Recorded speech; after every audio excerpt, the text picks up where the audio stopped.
I mean, I think part of it is because so much of it is right time, right person, right place, right? With editors, it has to be the right editor at the right house that has the right space on their list.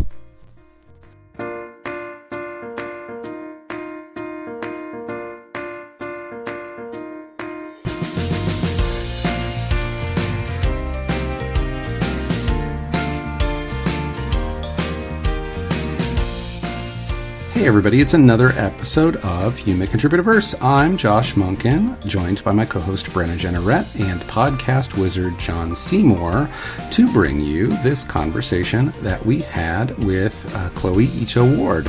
Chloe's book, out a couple months ago as of the release of this episode, is called Love Grows Here. It's a very important book about a very important and sensitive subject, and everybody should read it. But also, she's got a couple of other books in the works. You know what? I'm just going to get out of the way of it. You would rather hear from Chloe because she is an absolute delight. We talk a lot about chopsticks. We talk a lot about your book going to auction, which is something that I think most of the people that are listening to this conversation would love to have happen to them. She's great. We talk about education. Oh my gosh. Yeah, I'm very excited to share this conversation with you. So without further ado, here is Chloe Ito Ward's verse. Actually seeing your face was just last week at Ebony's launch or whatever. Yes. And I was there dancing, so I know you saw me then. I did. I saw you modeling. I loved it. Yeah, it was really fun. She was like, we had like a little like meeting beforehand, and she was like, okay, so I'm going to spotlight everybody and then you can dance. And I'm like, okay, great. Let me see. Let me work on my moves. No, that's not something I would feel comfortable doing. Just thinking about that gives me anxiety. Just like, Chloe, by the way. You were not part of her street crew, I suppose. No, I wasn't. I wanted to be, but I just didn't have the time. It came at a moment where I was like, okay, I have some really important deadlines and nonfiction stuff, which involves like research and contacting people. And so I just was like, I cannot put another thing on my plate, unfortunately. Yeah. Wish I had really important deadlines to meet for book publishing. It's something to strive for. I was kind of just thinking that, but more along the lines of, so, because we in the Kidlit community don't know you for nonfiction stuff. So this must be something else that you're working on. So what, if anything, can you tell us about it? So, like, not specifics, but like, how did this project come about? I mean, if you can tell specifics, that would be amazing. But like, or did you sell in proposal? What's the research like? Yes, I can. I can tell you that I purposely set out to not write nonfiction. Okay, I love where this is going. Accidental love books. The start. Yes. So, because I know nonfiction takes a lot of time. It takes so much energy, and I take care of my son, and I don't really have a ton of free time. So, because I'm a full-time stay-at-home mom, so really strategically, I have avoided nonfiction. So it's been very intentional. So this kind of accidentally set or fell into my lap in a way, because this is for the Chopsticks book that was recently announced. Yes, okay. And when I wrote that book, I said, I'm going to do chopsticks, but I'm going to do it Japanese so that, because I'm Japanese, and then like I don't have to research anything. It can all be from my memories, family history, stuff like that. I was like, I love this great loophole. Yes. It's a great loophole because it's nonfiction, but it's stuff that I already know. Yes, perfect. And you get to say in your proposal that you've done, 20 plus years of research into the subject matter, right? Well, I think because it's picture book, you have to write it. So I don't think picture books sell in proposal for nonfiction. So I wrote Unless it. you're like amazing, like, I don't know, like Jess Strummer or something who has a name in nonfiction, and she's like, I've got this idea, and they're like, yes, please give us that. Like, yes. I'm sure if you're like a known quantity, that's the process is different. Yeah. But so I wrote it. I was like, this is great. And then that book sold, and I spoke with a few editors about it because it went to auction. And when that happens... Oh, good glob. That's amazing, Chloe. So, which is always exciting. Can we put a pin in that and circle back? Because I want to know all about what an auction was like. Because I have anxiety about just like little stuff, but I can't imagine an auction. I'd be like, oh my God, did anyone say anything? Did you hear anything yet? What about now? How about now? How about now? Like, anyways. Yeah. That's pretty much my brain at all times. What's happening? Okay. What about now? Yeah. Did I get an email? Should I refresh my email again? You play it off a lot better than me. You come across as like very calm and professional and like very put together. It may be because of the time of the morning that we're recording. Maybe. No. Well, I try to take everything. I feel like in the beginning I was very much like refresh my email all the time. And then that just like never changed anything. And it doesn't do anything. It's so weird. It's so very unproductive. And so I thought, well, let's just try something different. So I try to step away from that as much as possible. But yes. Sometimes and I got you way off track. I'm so sorry, Chloe. So I want to hear about your editors on Chopsticks and the nonfiction piece. Oh, yeah. So, okay. Sorry. No, Back on track. Okay, Brenna, there's a good reason, but probably I'm not your co-host because I will just go off on a tangent and not come back. So... Same. I often have to redirect myself. I'm like, oh boy, where were we going with that? But I also depend on Josh a lot for like the grounding questions. I'm like, please, like, bring us back. Yes. So important. I bring the NPR. Yes. You bring the Howard Stern. No, maybe not the Howards. Maybe that's not a good comparison. Dear. Neither of us is good at focusing, clearly. I know. Oh my gosh. Okay. So back to your editors for Chopsticks nonfiction. Sure. So I met with... So the benefit of an auction is sometimes you meet with several different editors and they sort of tell you, like, this is our vision, this is our plan, like, this is the art that we foresee, those types of things. So you kind of get more of an inside look of what they actually see as the vision for your book, which is very helpful. And when I met with Naomi at Chronicle, she said... We love this, but what are your thoughts on expanding this? Because chopsticks are not just Japanese. Right.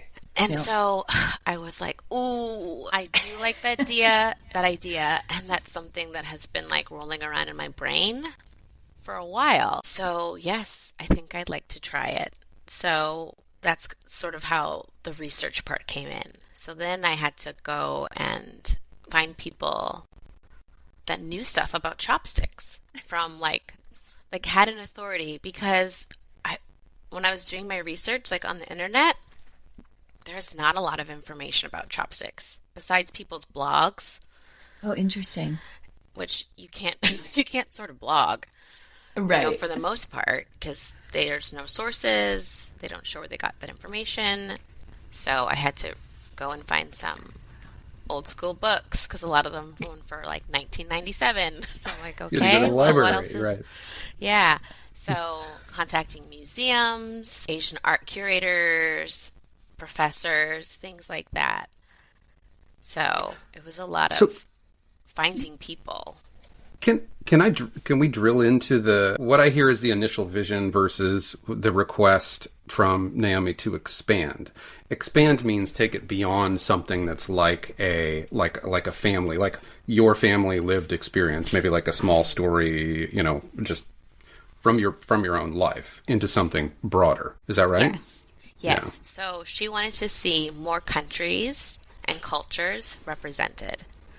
Which made sense to me because, Japan doesn't have like a hold on chopsticks, right? So many different people use chopsticks, and they believe that they originated in China. So she wanted to just bring more of that information in. And I was like, yes, that makes sense, because that, makes the book so much more relatable to more children. So will it be... I was going to say, so will most of the research be in the back matter, or is it coming into the pieces of the actual story also? So both. A lot of it is in the back matter, but I also integrated it in the story as well. Because I give a lot of like examples, and those came from different countries. So instead of just solely relying on my own memories of the way we use chopsticks, I branched out and reached out to, like, not chefs, but what do you call people who write culinary cookbooks? Experts? Culinary, yes, culinary experts. Okay. That's Yeah. who. So things like that, because, you know, I'm used to seeing my mom and my grandma in the kitchen, like, using chopsticks, like scrambling eggs, things like that. So I knew, like, it's not just my family that does that, but how do other people around the world utilize them as well? So that's sort of where the research came in. Okay, so I'm gonna do a through line question to other conversations we've had around, like, maintaining passion for your work and seeing things through, because you cared so deeply about the subject matter. Like, clearly you wrote this initial story from the perspective of this is something about which I'm passionate and means something to me personally. Did you stay as well? You have to answer yes to this question. I'm curious about what's behind the yes, but, like, did you stay as passionate about it when it came to, oh man, I got to go talk to people. Oh man, I got to go to the library and make this something that's, like, more than just me? Yes. I don't know if I could give a reason why, because it is a lot of work and time spent on one sort of topic, and that can get monotonous. But I think for me, because chopsticks hold such great memories, it's easy to sort of focus on that. And beyond that, like with other stories, so much of what I write is what I want. So, you know, I just sort of pick, I don't know, an idea, and if I'm excited about it, I write it. So it's not so much of, like, I know a lot of people will ask, and even I like to know, what is the market doing? But for me, an idea has to come from something that I'm interested in, or a lot of times my own experience in life, and that sort of drives the focus. Yeah. I feel like if I do too much digging into what the market is doing, I get like too in my head. So I'm like, I kind of don't even want to know. I'm like, I don't know what's out there, because, like, I think if I'll get like too hung up on, like, oh, like everybody wants to read books about mermaids. I'll be like, okay, that could be fun. And then I get totally sidetracked and I'm like, yeah, I don't actually want to write about mermaids. Like, I don't. The market's just got to catch up to us. Yeah. Right. Right. Exactly. And I feel like by the time we know what the market is doing, it's kind of too late, because by the time a book is sold and announced, anywhere from a year or even longer has gone by. Yeah, it's glacial. Like, everything moves so slow. So, like, good luck trying to figure out what's happening, in the next coming few years. Did you do, so back to your research, did you do like a history of chopsticks, like in linear terms, like, okay, this is where they started and, like, this is where they are, or more like this is how you use them? Like, I'm sort of asking I have minimal personal experience with chopsticks. So I lived in Okinawa for 3 years. Josh, this is where I'm gonna relate with Chloe. So I lived in Okinawa for 3 years. We'll talk about Disney later, don't worry. And I taught I taught 2 to 4 year olds. I had a class of Japanese kids who I taught English to. And they were the cutest little class I've ever had in my whole life. Like, I loved working with them. But we did lunch together every day, and they had these, like, training wheel chopsticks that I'm sure you've seen, but they're like connected in the middle so they can figure out like how to start using them. And I had never seen those before because, we don't use chopsticks here to that extent. So I was fascinated. I'm like, oh, that's such a great idea, because, I'm okay with chopsticks, but I still struggle with them. And at that point I was like, oh, this would be great for me, because I had also lived in Korea for 2 years, and my co-teachers use chopsticks for everything. I saw them eat ice cream with chopsticks one time, and I was like, I'm not worthy. I'm worthy. I'm like, what? I don't know. Yeah, that's what I said. That is exactly what I said. I was like, am I doing this wrong? I was like with a cone, just, eating it, and they're all like daintily like picking away at it with their chopsticks. Is that in your book, Chloe? Is our question. You know what? I'm not Is there time for spoilers. There's not any spoilers. The revisions, I think for that are done. So, which is so strange to think because that book doesn't come out for 3 years. It's 2026. Are you kidding? Oh gosh! Wow. So, yeah, so the edits for that are done.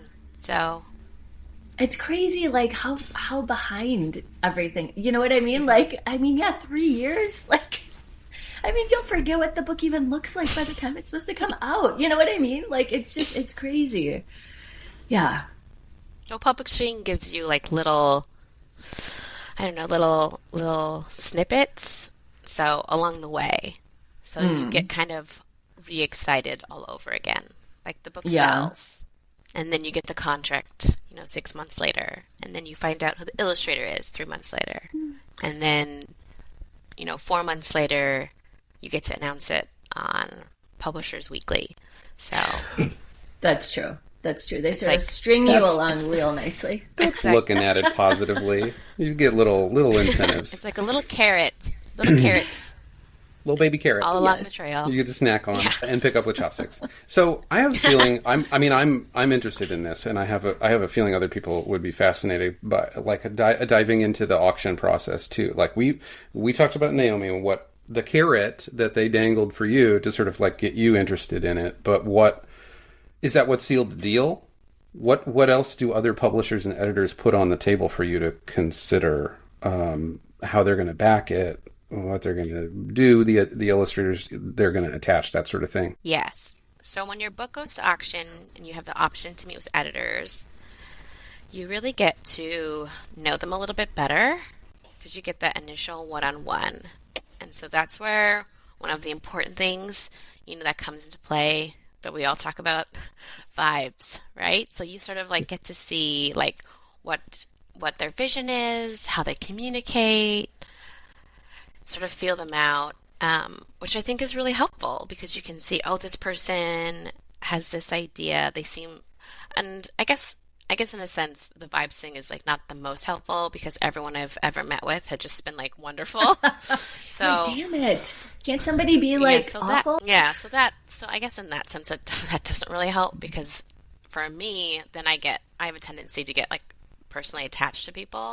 So then I sort of think like, oh, but they're so kind and so nice. Like I don't want to let anyone down. I don't want to hurt anyone's feelings. I don't want to make anybody feel editor, bad. I'll write another book for you. Yes. I'm not choosing you, but yeah, right. I'll let you down. Let's make a deal anyway. Yeah. I have thought that in the past, like, oh, it didn't work out for this book, but maybe I could write something that they would like in the future. Yeah.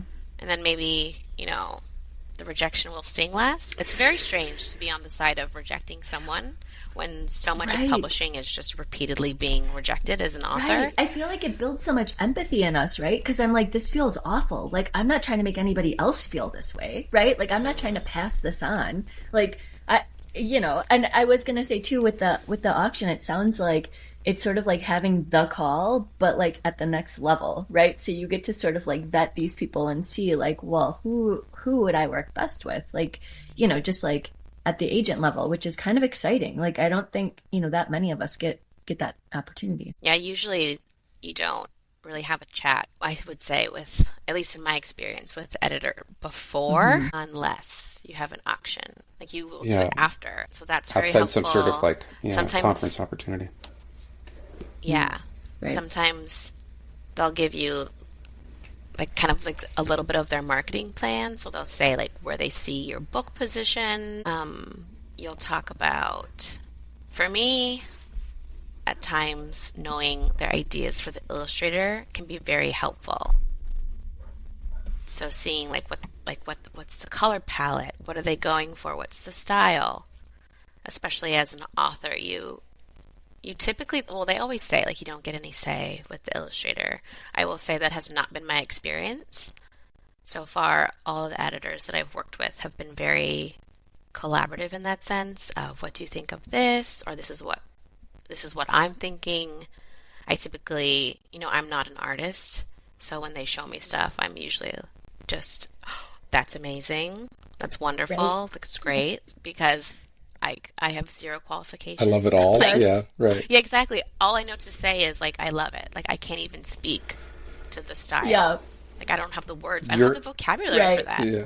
Your only need is for them to be able to draw straight lines to represent chopsticks properly. Yes. Yeah, right. Yes. Chopsticks. Everything else Yes, is exactly. Chopsticks is pretty easy. Yeah. So Yeah, I will say, so I didn't have any say in my illustrator. They just said, like, this is the illustrator we're working with on my book, but they did ask, like, color palette and stuff, which at least that I was like, oh, okay, like, that I think I can answer, because they were like, okay, so it came in these, like, bright, vibrant colors, and I was like, yes! And they were like, so do you want us to, like, you know, tone it down a little, like, more pastels, like, paler? And I was like, no! Like, please don't do that! Like, this is amazing. Let's go big so, and like, bold. So, like, that I could, like, get my brain around. But, like, yeah, otherwise, I just was like, this is incredible. Like, wow. I don't, yeah, way to go. You know? Yeah. yeah, I love vibrant Right? colors. Same. I'm like, please don't dull them down. Please don't do that. Or you know what else I really love is, like, black and white, but, like, with, like, one color, like big bright pops of, like, yellow. Or I love in books that start out black and white and then they add color in, and then by the end it's, like, all color. Like, what is it called? Unicorn Invasion. My son and I love that book, and that one is one that does that. Like, the unicorn comes down as, like, an alien spy. It's so good. It's so good. Yeah.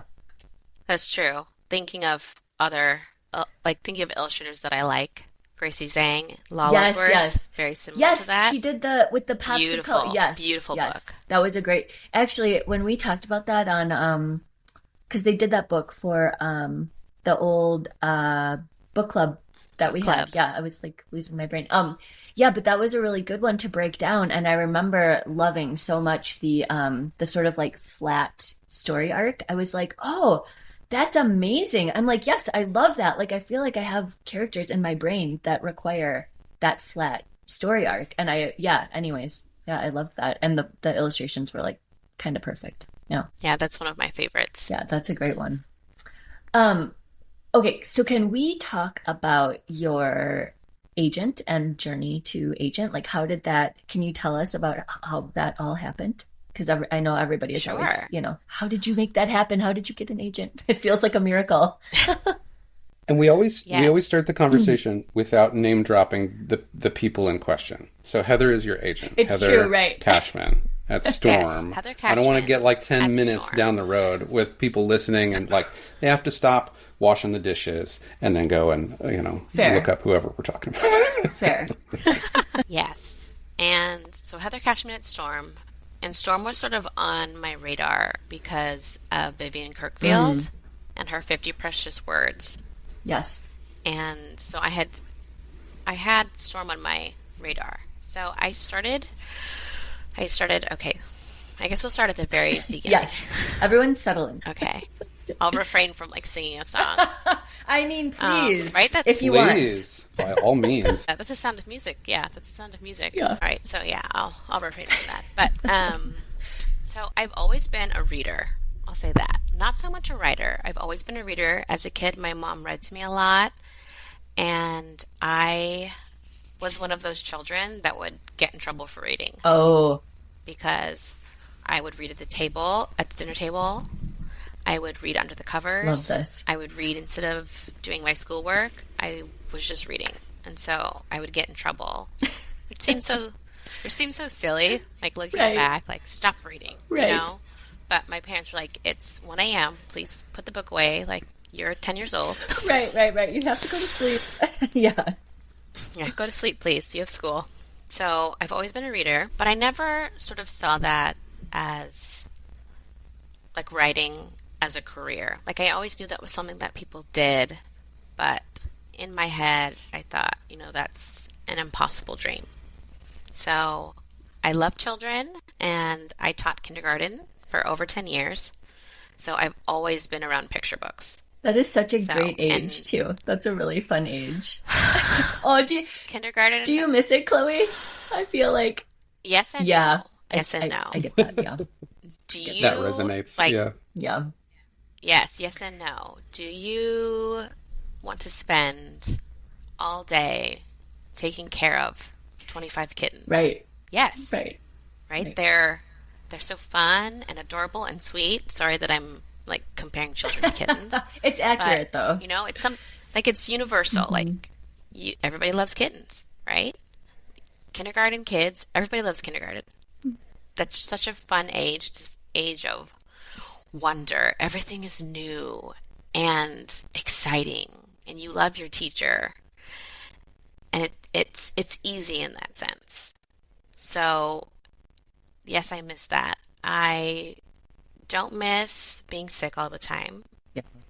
So, which you would think my immune system would figure it out, but, viruses, I guess, like to mutate. So, and small children don't have any sort of idea of, like, what's sanitary. And, they'll sneeze in your face. They'll wipe their boogers on your dress. That has happened to me so many times.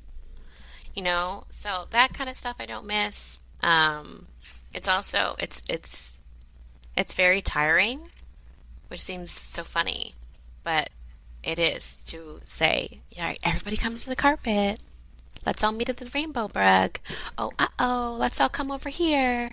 No, it's not time to line up for recess yet. Like, it's so much redirection, so much. It takes 2 months to learn how to, like, really be a human at school.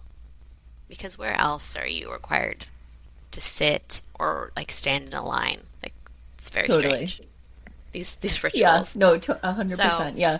My, just one quick offshoot of that. Like, so we homeschool my son, and he, we go places, and like if I'm like, oh, we have to wait in line, wait your turn, whatever. And he's like, oh, okay, yeah, right. But like, his brain isn't, he hasn't done that. So he's just like, oh, right. Like, oh, okay. Like, I gotta, because you're right. It's not like a normal thing that people do. Like, there is no other rainbow rug that everyone must gather at, arbitrarily. So like, he's not accustomed to having to do that.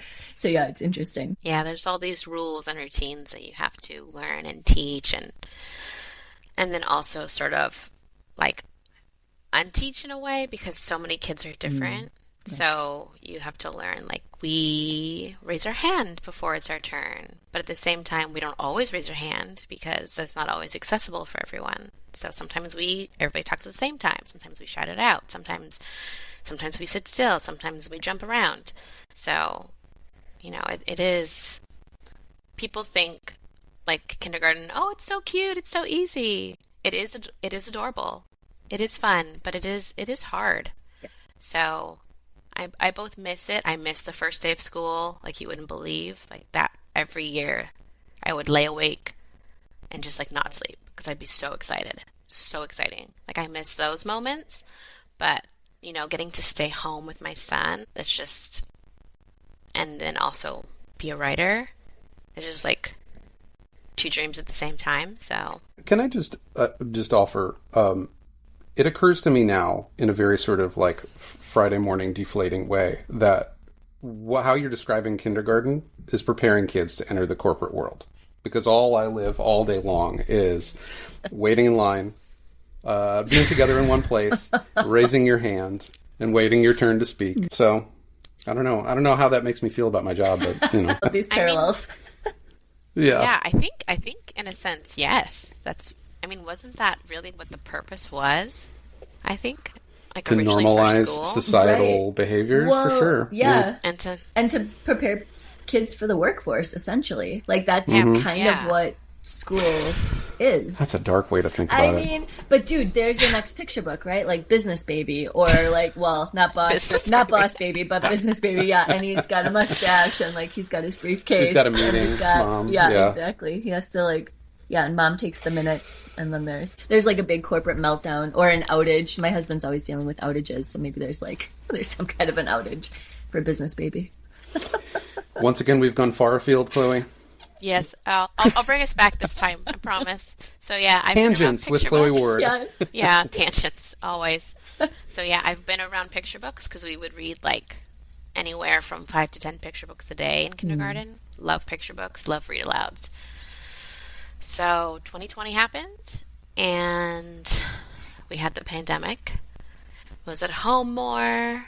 I was pregnant, and it all sort of started with this idea of, I'm going to write a book that teaches parents how to reach their children. So the first picture book that I wrote was really sort of like an interactive picture book that went like, this is the first page of the story. You'd read it like a normal book. The other side, you would pause, and it would be like, let's make a prediction. What do you think, main character XYZ is going to do next? So utilizing those tools that I teach at school in a picture book so that it would make read alouds accessible at home. Because I taught at a school where so many of the families would ask me, how do I do this? How do I make this interactive? And so I had this idea that, that's what I'll do. So I wrote this like instructional book that I have no idea what I'm going to do with on how to kind of do that. And then from there, I was at home pregnant, and just something about being pregnant, like my hormones just set something off in my brain, and I've always been anxious, but it just took it to a whole nother level. I didn't learn until later that it wasn't just anxiety, it was actually OCD.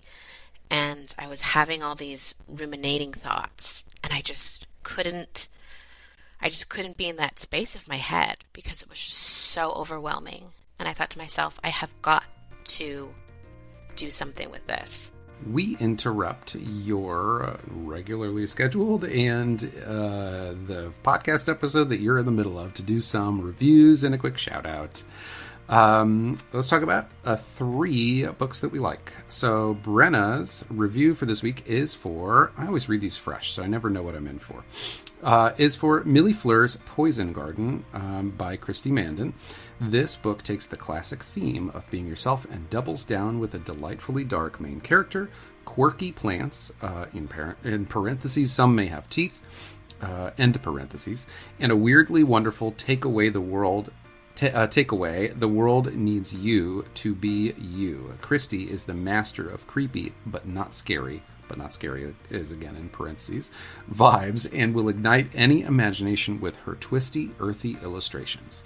A must-have in any home library. Solid endorsement. John's review this week is for Lewis and Tabitha by a friend of the podcast, Stephanie Campisi, and illustrated by Hollie Mengert. John has seen this book pop up from time to time, but finally had the chance to check it out. Let it be known that even though John is definitely not a cat guy, more's the pity for you, John, this book has so many charming points to it and was a great read. This story is a delightful tale of 2 cats separated by many circumstances, including a glass door. The illustrations are very Disney-esque and have many subtle details that participate in the storytelling. Again, a parenthetical from John, if you keep an eye out for them. John gives this 10 sardine cans out of 10. I love Lewis and Tabitha, and the thing that I want to call out that I've seen about it more than anything else is how many translations it's had. So continued success and accolades for Lewis and Tabitha, Steph. My review, I always write a wall of text, so hopefully this doesn't run too long. My review for the week is for Philip C. Stead's Every Dog in the Neighborhood, which came out in 2022. This book was illustrated by Caldecott medalist Matthew Cordell, whose last appearance in the segment was when I gave a little space to his book Evergreen. But Every Dog in the Neighborhood is a book that puts in the work. We'll go down the list. Powerful angry grandma. Kind of emo-looking kid with a heart of gold. Community improvement and civic involvement. Neighborliness, and all those positives don't even include the 20 neighborhood dogs with amazing names and distinct personalities. Stead and Cordell here manage something that I cherish about picture books too, which is a very Mr. S-esque depiction of a whole other story happening behind the explicitly stated scenes that culminates in a climax unifying both written and illustrated portions of the story. This book shows us a very well-realized world, and the scratchy penwork and rough watercolor-ish treatment lend it a really timeless classic feel, and you better believe I am going to own my own copy of this once I return it to the library. Thus ends the book review portion of this podcast episode. If you would like to help sponsor the podcast, I would suggest doing so by first going to our Linktree, so linktree.com/verseshow, VERSESHOW. We would love to give our little Linktree as much love as possible. Within the Linktree, you will find ways to support the podcast, from our burgeoning and dust-covered Patreon to individual shout-out purchases to a merch store with a couple of shirts and not just shirts, but a bunch of other stuff that you can make. You can make have Versey on it. Visit us at linktree.com/verseshow. We would love to have your support to keep this free resource free and available to as many people as we can have listen to it. Okay, I'm going to get back out of the way again and let you listen to the rest of our conversation with Chloe. So here you go. So instead of ruminating, on all of these things that I was worried about, I was like, I'm going to do something productive. I love reading. Why don't I try writing? And so that's when I started writing horrible picture books. Everybody's favorite pastime. Yeah. Everyone's favorite pastime. 1,200 words, middle grade voice, perfect for children. Amazing. Was it also rhyming? Because So no, it wasn't rhyming, because I have never really been a huge fan of rhyming picture books. Oh, interesting. Because I have a hard time with meter. So I would always stumble when I was reading them aloud. Yes. I would always get it wrong. And then how do you come back from that? It's so true, right? Because, kids know, right? They're listening and they're just like, oh, that doesn't sound... That's weird. And there's always a parent in the room too. And then, I don't know, I just felt judged. So I would either have to practice the book beforehand, before I read it aloud, or just picked something in prose. Yeah. So I never really did the rhyming thing. That, and I realized when I would hear people talk about it, like, oh, this is really difficult. And so, kind of like the nonfiction thing, oh, this is really difficult. This is going to take a long time. I think I'll find a workaround. So, smart life hacks with Chloe. Yeah, that's right. Okay, so you started writing during the pandemic in 2020. Okay, and then how did you go from there? So from there, because I'm old, I found out on Facebook that people who were authors and were into writing were on Twitter. So, and I had never had Twitter before because it just wasn't a thing to me. And so I joined Twitter, and through Facebook, actually, I joined this group called, well, it wasn't really a group. Well, it was a group chat, I guess, in a sense, called Spaghetti Throwers. And what it was is we were a group of writers who threw pitches at the wall like spaghetti. So for a pitch contest. Awesome. So we were just, there to kind of encourage each other and boost each other's pitches. I love that. And this was, Spaghetti Throwers. So, and this was a group of mostly YA writers, actually. I was one of the very few picture book authors. And this was before I knew that people did things like critique each other's work. Yeah. So I was just going in with my 1200 mg picture book, pitching that baby. And from there, I actually, again on Facebook, I think maybe the group Kidlit 411 found a critique group, the S'mores. The S'mores, amazing. Yeah, because who doesn't love Right, s'mores? or spaghetti. They're all food-based. I love this. Yeah. That's interesting. They are all food-based. So, and from there, that was my OG critique group. And I'm still in that critique group. And so they have seen the evolution of me. And they have read those horrible stories that I wrote in the very beginning.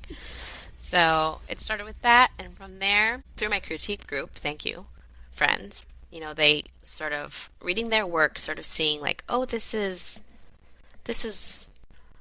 more of what maybe a picture book is like, shorter. Since a lot of the picture books looking back that I did do read alouds of were longer, I think because I was buying a lot of them at secondhand stores, because you could get like a picture book for like 10 cents.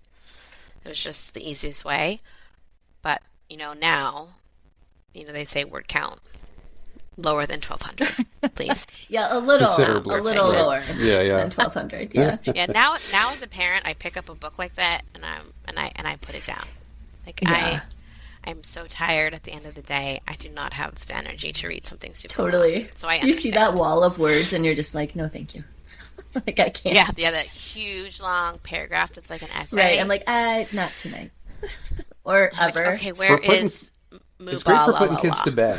Yeah, exactly. Yeah. Those walls of text. They had their moment, I feel like, maybe 10 or 15 years ago, when my oldest was first a baby, and things have really changed. I like those for putting kids to sleep, though. Well, no page turns. You just you hover on it. That's because Josh has a great NPR voice, and he has kids who go to sleep when they're supposed to. My kid is like, oh, awesome, let's have a battle right now, right before bedtime. Let's get all riled up and be insane. I'm like, great, this is a great time for that. Perfect. And a wall of text, he's like, yeah, okay, this is amazing, because that gives him time to search the illustrations and look for stuff, and he'll interrupt me every other word. Mama, did you see this? Mama, what about that? Look at this and this and this. And I'm like, go to sleep, please. Yes, it's bedtime. Good night. Face plant. Yeah. Anyways, I understand that. Yeah. But yeah, from there then I started doing writing contests, and that's sort of when I started to figure things out, because I would read what won, and then I would say, oh, this is what people like. And so I started to kind of understand more what editors, agents, authors were looking at and enjoying reading. And so then I started entering contests, and then I started to win contests, and then I sort of figured out, oh, this is a little bit of what my voice is, lyrical, because I saw people liked lyrical writing, and at first I thought, oh, I could never write like that. And then I realized, well, I love poetry, and I've always written poetry, and lyrical writing is very similar to poems. So then I started leaning into that, and once I sort of found that voice, then I started to win contests. Then I applied for Write Mentor, and I got that. And then after Write Mentor, I did Pit Mad, and that is how I found my agent. Okay. So it started with pitch contests and ended with pitch contests. How hard into writing did you lean? Did you leave teaching during the pandemic? Did you do things like, everybody joins SCBWI. That's like everybody's first step. But, do webinars and trainings and all that? Where did you take it? Yes. Oh, I jumped in. So I finished out that school year, and then I gave birth in August. So after that, I didn't go back because I stayed home with my son. So in that sense, I didn't quit my job to be a writer. I stopped teaching to stay home with my son and take care of him and raise him. But then I had more time to do my writing. And I have a tendency to get really excited about new things and just go full in. So I just hyper-focus. So writing has been definitely, I would say, a hyper-focus for me. And it's been great because this has been something, I think because it's so slow and they give you those little carrots, it just excites me every time because I start to get, this is taking a long time, I don't know, but then, then I get a new idea and everything starts all over again. The excitement, it's very refreshing in that sense. So that really helps. I did SCBWI. I took lots of courses. What else did I do? I took a few through the Highlights Foundation as well. I'm trying to think. I did a lot of courses. I tried to read, they say read 100 picture books.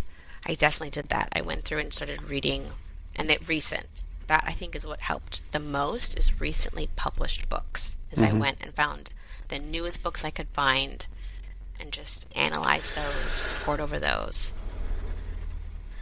And I think the other thing that really helped was reading other people's writing and hearing their critiques. So I have been super fortunate in the fact that somehow, I don't really know how this happened, but people on the publishing, like the publishing ladder or mountain, whatever you want to call it, have repeatedly like reached down to lift me up. So for example, when I won a contest through Sunright Fun, I won and I got a critique with Baptiste Paul. And so he gave me the critique and then he emailed me and said, would you like to Zoom and talk about this? Wow. And I was like, and that was not a part of the win, the contest. Baptiste winning. Paul, I mean, for anybody listening, if you don't know that name, like that's a big name in the nonfiction world. Miranda Paul's husband, like they, travel everywhere and like write these amazing like nonfiction. Also, just on a side note, Sunright Fun is a nonfiction contest that you won. So it Chloe, is. My friend, what are you doing? why are you not writing more nonfiction? I feel like is it let's put a pin in that. And Talk about what that was about. I feel like the signs are there. They want you to write nonfiction. So, and I have repeatedly written more nonfiction stories, funny. Reluctantly, but it is because it's like because it's so much easier to just sit down at a computer and pour out your heart. Like I could, if I have the right idea, I'm in the right headspace, I could sit, like one of the stories that I wrote, this is another tangent. So one of the stories that I wrote, it's called Made for More, and it's a very personal story about growing up and learning to be comfortable in your own skin. And it touches on things like colorism and things sort of like that. But I was having a conversation with Ebony. Oh, I heard you talking to her about this after the thing, and you were like, "Thank you so much for letting me dump all of my trauma on you because it turned into an amazing book." Yeah, exactly. So I was just like pouring out just some frustrations on her. I think I had recently seen on Instagram an ad for a skin whitening product targeted at Asian women. And I was just so upset by that. And I had all these feelings and it brought up a lot of memories. And I was just like going off. Well, not going off, but like I was just telling her, like pouring my soul out to her, being like, these are my feelings. And I made an offhanded comment. I won't tell you exactly what it is because it's a refrain in the book. I was going to say because it probably leads directly to this amazing book. Because wait, can I say that it sold? Because it sold, right? Yes, okay, it announced. Okay. I didn't know if it had been announced or not. Okay, because you said on the thing, like I had to go shortly after, but I was like, oh my god, that's amazing! Like I can't wait to talk about it. Anyways, yeah. So that idea. So I made that comment. She said, "Wait, that's a book. Like you should write that." And I don't know if I would have thought to myself, oh, you're right, without her stopping me and saying, like, acknowledging, like, that thought. And didn't that one... sorry, Chloe, I'm sorry to keep cutting you off. Didn't that one... No, go ahead. Well, I'm so excited because, like, I feel like I get to be a part of it because, like, I heard you talk about it and that's it. That's all I know. That's the only part of the story. You were there. I know, but I wasn't even really. I'm just excited for you. But didn't it... Correct me if I'm wrong, but didn't this one also go to auction? It, like, sold kind of immediately? It did. I mean, that's incredible. This was my fast book because after we had that conversation, my husband was, for some reason, had the day off or he took the day off. So I had, like, a day to myself. And so I just sat down and in the span of 45 minutes, I wrote that book. It just, like, poured out because it was all these feelings, all these experiences that I've had. And that's the great thing about that is all of it is coming from me. I don't have to outsource that knowledge. I don't have to go to the library. I don't have to spend, 60 hours researching it. It's just my feelings, my thoughts, my experiences poured out onto the page. And so it's so much easier in that sense to write. So I did edit it and things like that, but just it is a much faster process. Okay, so I want to just orient I guess to where my brain is. I wrote a phrase down that you said, some version of write your heart out, which is essentially what we're talking about here. But the bigger question I have, I'll put it in a flippant way, but it's a serious question. What do you attribute your success to is the question. It seems like in a very short amount of time, I mean, since the pandemic, which is just a couple of years, you've got multiple deals and you've really learned to hone your voice. Is it the fact that you tend to write from your heart and not do as I do, which is sit down and just vomit out a bunch of silly BS? Like, what do you accredit that to? Whether or not you think about it as accredit your success to, or how you've built your craft, I don't know. Is it jumping in with both feet? Is it, all the research that you've done and all the picture books you've read? How do you think about that? I think it's all those things. I would say a large part of it is finding a great critique group and also all those people that pulled me up. So, like Baptiste Paul, who met with me and we Zoomed. Because every time you meet with someone that's just like a few steps ahead of you, often they'll share with you some knowledge or open your eyes in some way that you hadn't thought about the world before, or your writing, things like that. So just, I guess, like picking up those little nuggets from people. Yeah. So, and the Kidlit community is so giving. I just wanted to put that out there for people listening, because you're incredible. You're totally right. Like, and people, I don't know, they're so generous. So yeah, if somebody offers, like, they mean it, and take them up on it. So and that has happened to me several times. So another example was when I was newly agented. I was on submission with a story, and it was getting lots of good responses, but lots and lots of passes, and I was feeling really deflated. And I don't even know how this came about, but again, Malcolm Newsom. Yes, we had him was on. like, yeah. "Hey, you want to jump on a Zoom?" Which, secret, I really dislike Zooms or video calls. Oh, should we turn it off, Chloe? I'm sorry. We'll turn off the camera. Yeah. Don't look at me. Well, I just get so nervous, and I don't know what it is. I could stand in front of a group of 100 5-year-olds and be fine. But when I'm speaking in front of adults, it makes me very nervous. And even one-on-one, I get what I call the smelly sweats or the stress sweats. Like, I just get so stressed. And then I smell bad. And, yeah, maybe take that part out, but...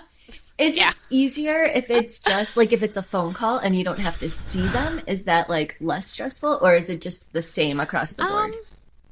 I think it's the same. I also really don't enjoy phone calls. Yeah. But yeah, he offered to jump on a Zoom with me, and then honestly probably spent an hour with me. We went over it. We talked about ideas, revisions. He just sort of went through the process of, editing a manuscript with me. And I think all those like little steps up have made such a big difference in my journey. And also, not that I want to say that it's luck, but I mean, I think part of it is because so much of it is right time, right person, right place, right? With editors, it has to be the right editor at the right house that has the right space on their list.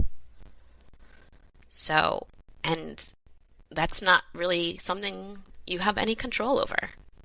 Well, except in the sense that, you find the right time and the right person and the right house by jumping in with both feet. I think is the conclusion here. Is like you can't catch any fish unless you catch a wide net, or the right fish anyway. So credit to you for being willing to go for it. Thank you.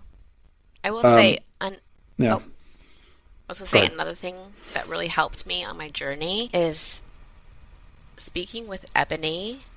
She is so into like break the rules, don't follow like a set structure, do your own thing. And sort of hearing that, I believe, enabled me to really embrace my own writing style, because my writing style is kind of funky. It's very lyrical. There's definitely not try 3 times.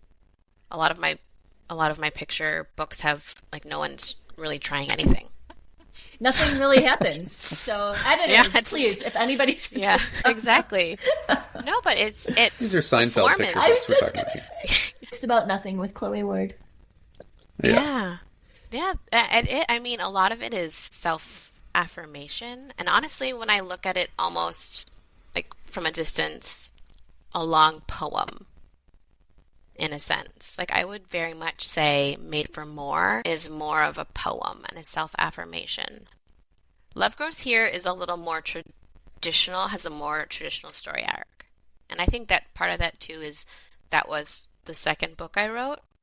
So it is a little more traditional in that sense, is there is conflict. Yeah. There is, rising action and a resolution. And very serious conflict too.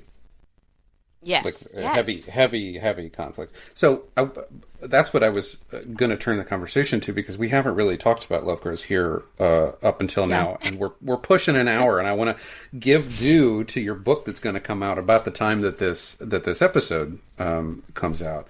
That's heavy stuff. You said that's the second book that you ever wrote. Is that what led to your relationship with Heather? I'm trying to think. I don't think so. It was definitely in my submission package, but I believe I pitched a different book, I think, at Pit Mad. So it wasn't this book, but this was one of the first books we put on sub, because it was one of the more polished stories that I'd written, because I'd worked on it for so long. But yeah, it was in the package, but it wasn't the one that I think, it was not the book that got me my agent in that sense. It was the first book that did get agent interest. Like, it was the first book that I had queried that agents had asked to see more from me in that sense. But here's a little secret.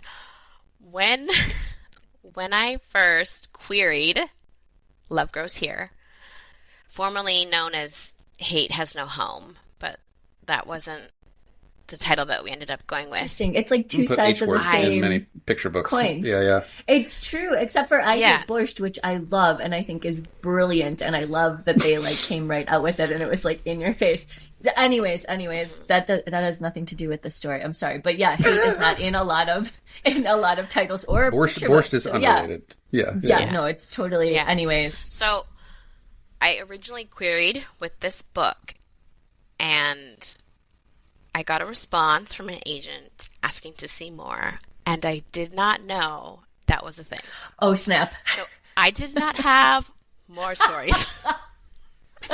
So I, in the span of a weekend, wrote some more and then sent those off, which obviously the agent was very kindly like, no, thank you. I appreciate your very raw style.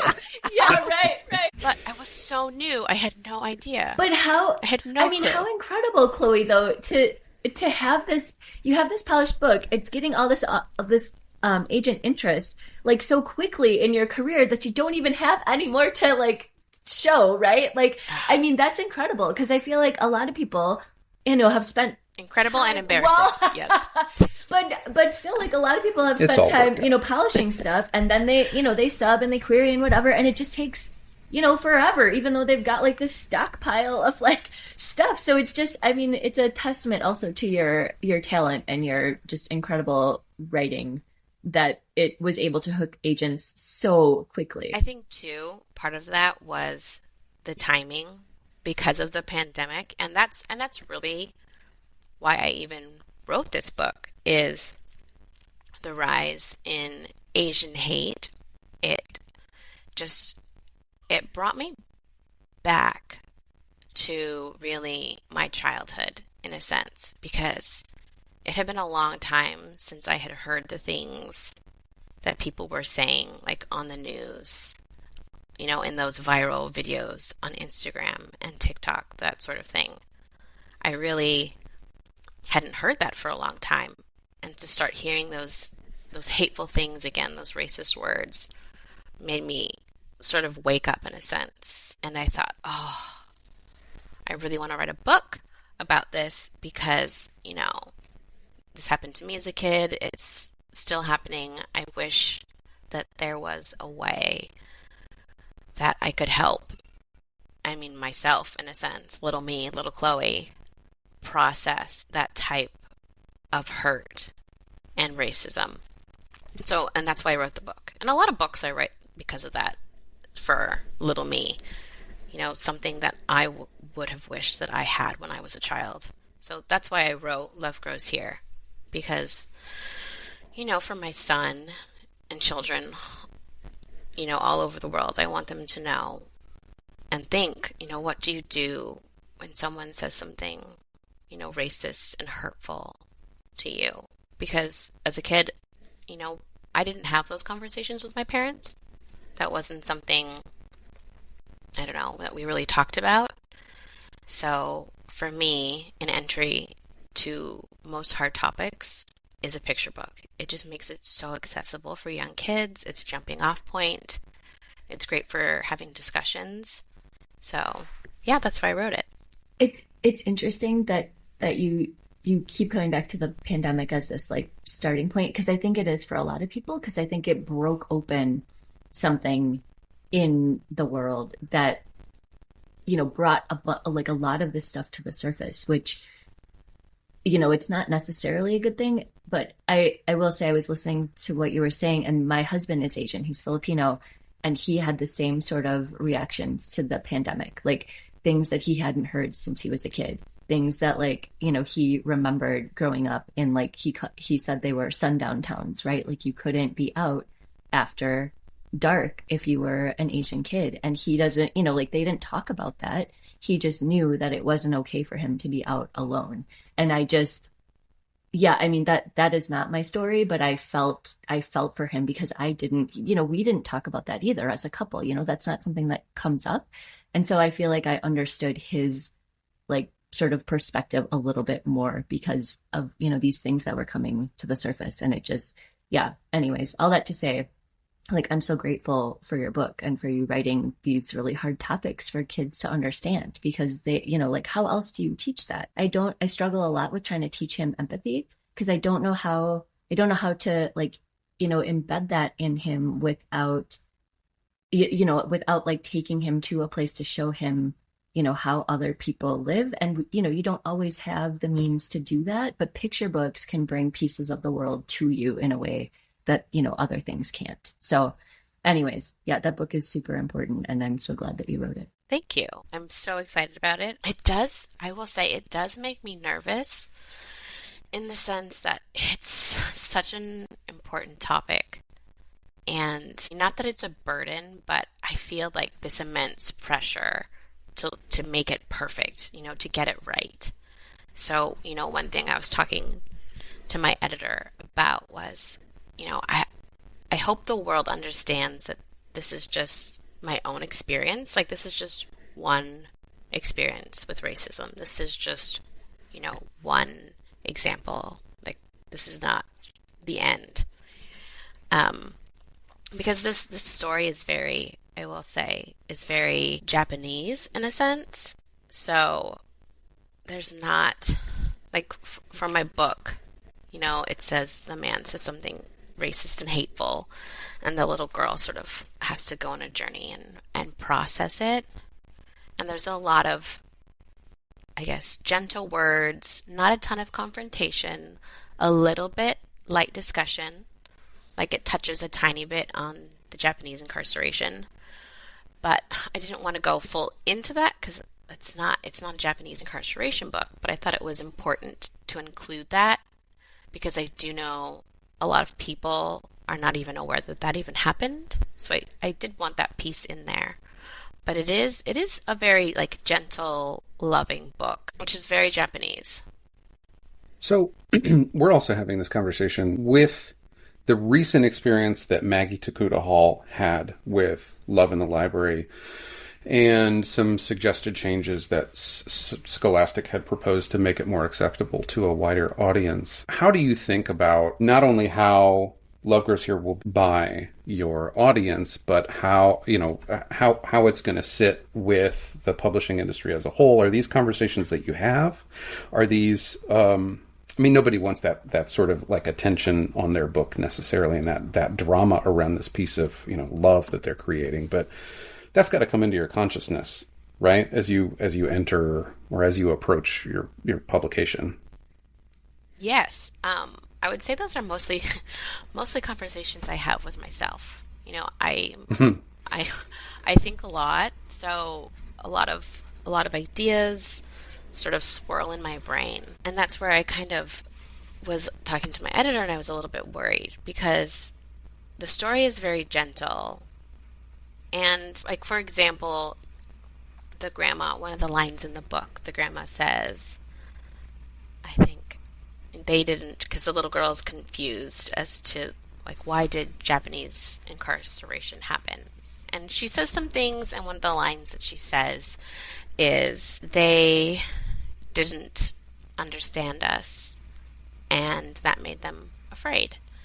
And, that is very much something, and the way that my grandmother spoke is very gentle. Like, it's not like, because they were racist and evil and, they're bad people filled with hate in their hearts. Like, that's not something that she would say. That's not how she spoke. So, in a way, like, things like that sort of make me nervous because, I worry, are people going to think that that's not a strong enough condemnation of racism? Right.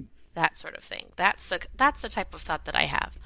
But, with the conversations with my grandmother and the history of racism against Asian people, for us, what my experience was and what her experience was, is we believed that a lot of the encounters that we've had have been based in ignorance and fear. So not so much like pure hate. I do know that exists. Some people are hateful and that's in their hearts.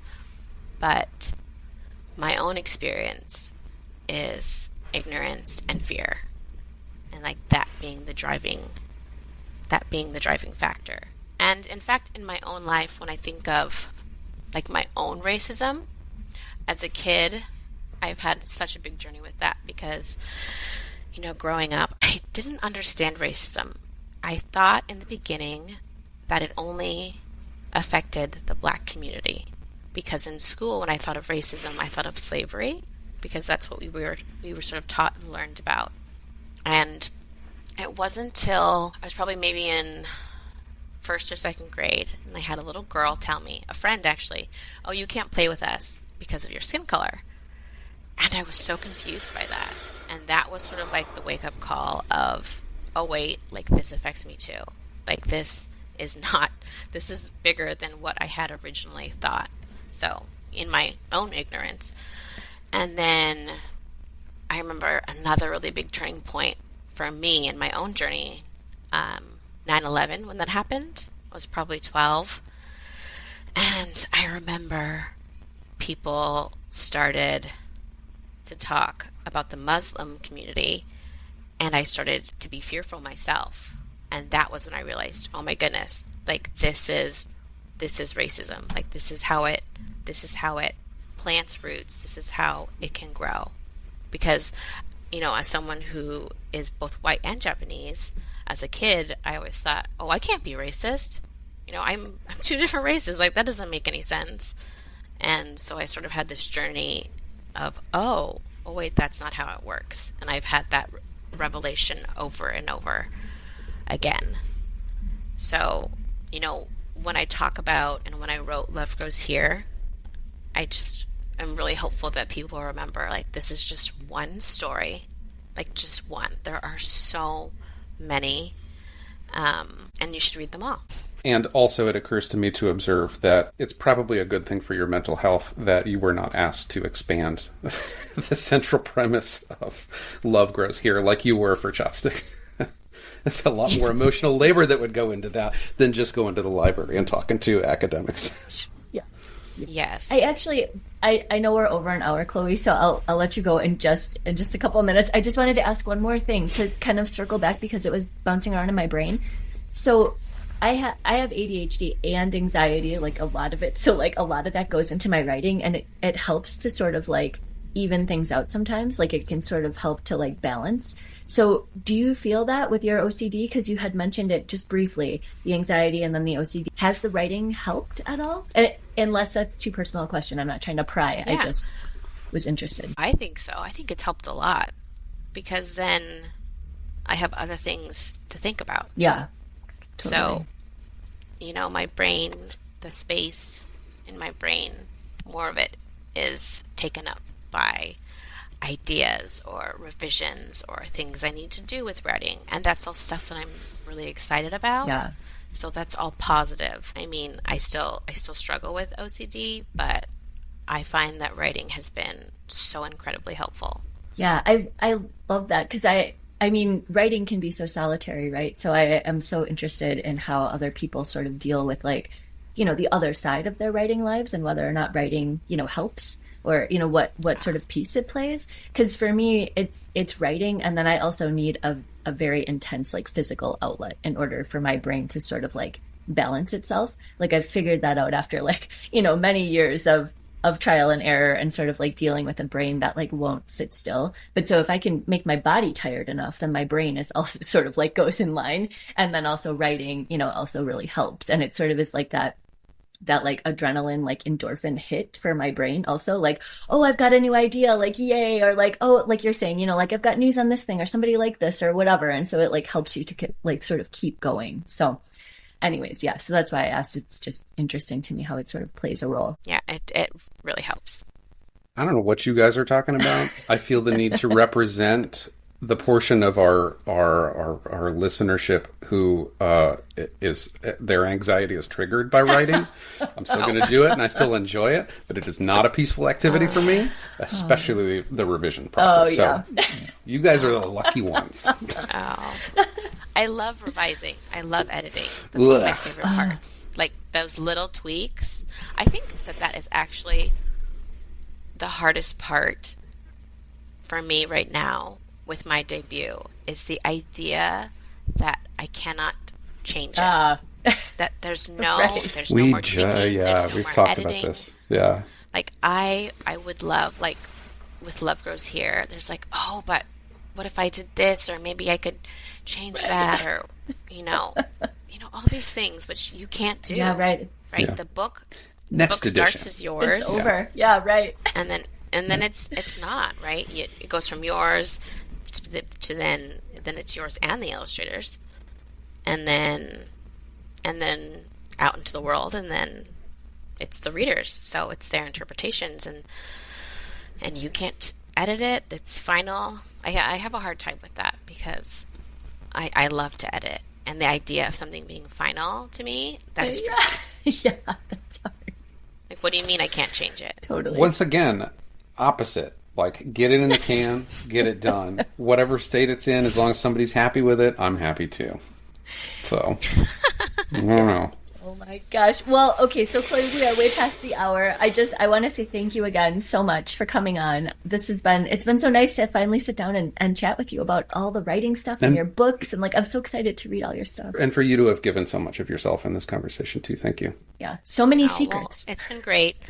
So many secrets. So many secrets. So yeah, it's been great because I love your podcast. Oh, thank you, Chloe. And it's nice to see your faces. Yes. And hear your voices at the same time. Yes. Thanks for listening this week. Find all of our episodes and other associated links and information at linktree.com/verseshow. Or reach out to us on Twitter. Thanks again, and we'll see you next verse. Bye.